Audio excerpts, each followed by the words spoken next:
నమస్కారం వీవర్స్. కార్తీక పురాణము 24వ అధ్యాయము. అంబరీషుని ద్వాదశి వ్రతము.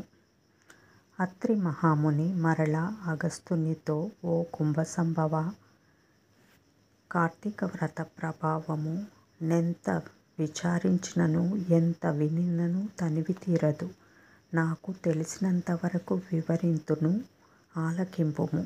గంగా, గోదావరి మొదలగు నదులలో స్నానము చేసినందువలనను, సూర్య చంద్ర గ్రహణ సమయములయందు స్నానాదులొనరించినను ఎంత ఫలము కలుగునో శ్రీమన్నారాయణుని నిజతత్వమును తెలిపెడి కార్తీక మాస వ్రతమందు శుద్ధ ద్వాదశి నాడు భక్తి శ్రద్ధలతో దాన ధర్మములు చేయువారికిని అంత ఫలమే కలుగును.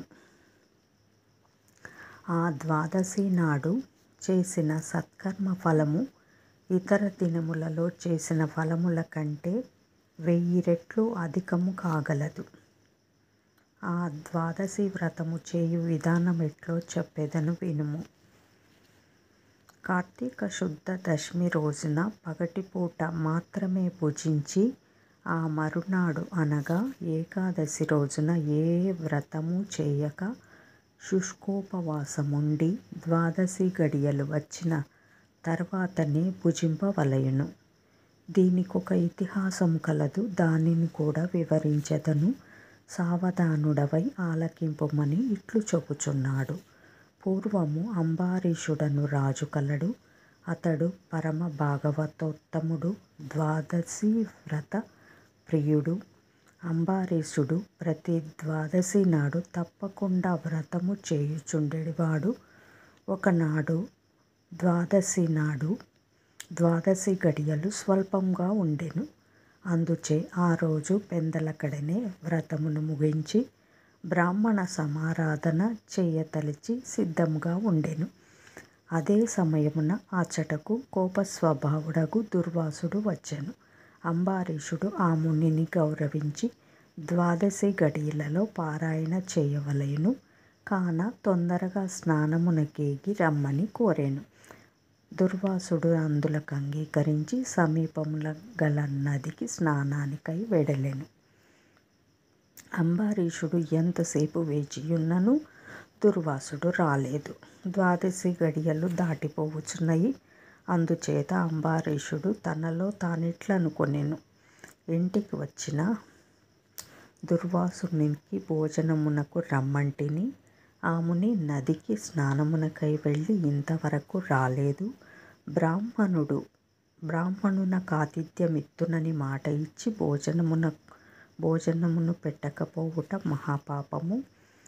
అది గృహస్థునకు ధర్మము కాదు. ఆయన వచ్చు వరకు ఆగితినా ద్వాదశి గడియలు దాటిపోవును, వ్రతభంగమగును. ఆ ముని మహాకోప స్వభావము కలవాడు. ఆయన రాకుండగా నేను భుజించిన నన్ను శపించును. నాకేమీ తోచకున్నది. బ్రాహ్మణ భోజనం అతిక్రమించరాదు. ద్వాదశి గడియలు మించిపోకూడదు. గడియలు దాటిపోయిన పిదప భుజించిన ఎడల హరిభక్తిని వదిలిన వాడనగుదును. ఏకాదశి నాడు ఉపవాసము నిష్ఫలమగును. ద్వాదశి విడిచి భుజించిన భగవంతునకు భోజనము చేసిన దుర్వాసునకు కోపము వచ్చును. అదీనుగాక ఈ నియమమును నేను అతిక్రమించిన ఎడల వెనుకటి జన్మలయందు చేసిన పుణ్యములు నశించును. దానికి ప్రాయశ్చిత్తము లేదు అని ఆలోచించి బ్రాహ్మణ శాపమునకు భయము లేదు. ఆ భయమును శ్రీ మహావిష్ణువే పోగొట్టగలడు. కావున నేను ద్వాదశి గడియలలో భోజనము చేయుటయే ఉత్తమము. అయినను పెద్దలతో ఆలోచించుట మంచిది అని సర్వజ్ఞులైన కొందరు పండితులను రావించి వారితో ఇట్లు చెప్పెను. ఓ పండిత శ్రేష్ఠులారా, నిన్నటి దినమున ఏకాదశి అగుటంజేసి నేను కటిక ఉపవాసమును ఉంటిని. ఈ దినమున స్వల్పంగా మాత్రమే ద్వాదశి గడియలున్నవి. ద్వాదశి గడియలలోనే భుజింపవలసి ఉన్నది. ఇంతలో నా ఇంటికి దుర్వాస మహాముని విచ్చేసిరి. ఆ మహామునిని నేను భోజనమునకు ఆహ్వానించి తిని అందులకాయన అంగీకరించి నదికి స్నానార్థమై వెళ్ళి ఇంతవరకు రాకుండెను. ఇప్పుడు 12 గడియలు దాటిపోవుచున్నవి. బ్రాహ్మణుని వదిలి 12 గడియలలో భుజించవచ్చునా, లేక వ్రతభంగమును సమ్మతించి ముని వచ్చే వరకు వేచి ఉండవలెనా? ఈ రెండింటిలో ఏది ముఖ్యమైనదో తెలుపవలసిందని కోరెను.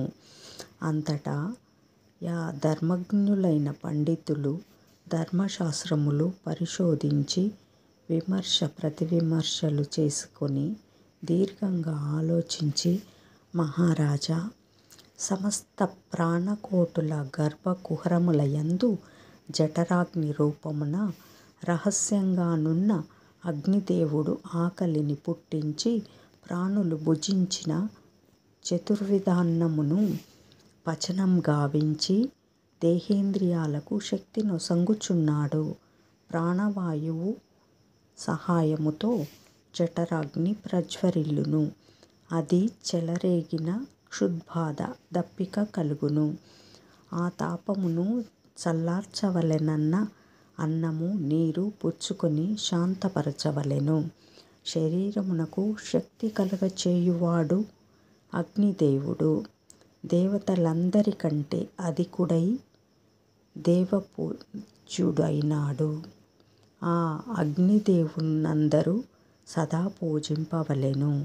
గృహస్థు ఇంటికి వచ్చిన అతిథి కడజాతివాడైనను భోజనం ఈడునని చెప్పి వానికి పెట్టకుండా తినరాదు. అందులోనూ వేదాంగ విద్యా విశారదుడు, మహాతపశ్శాలియు, సదాచార సంపన్నుడును అయిన దుర్వాస మహామునిని భోజనమునకు పిలిచి వానికి పెట్టకుండా తాను భుజించుట వలన పాపము కలుగును. అందువలన ఆయుక్షీణము కలుగును. దుర్వాసునంతటి వానిని అవమానమొనరించిన పాపము సంప్రాప్తమగును అని విశదపరిచిరి. 24వ 24వ పారాయణము సమాప్తము. 25వ అధ్యాయము దుర్వాసుడు అంబరీషుని శపించుట. జై శ్రీమన్నారాయణ. ఓం నమః శివాయ. ఓం నమః శివాయ.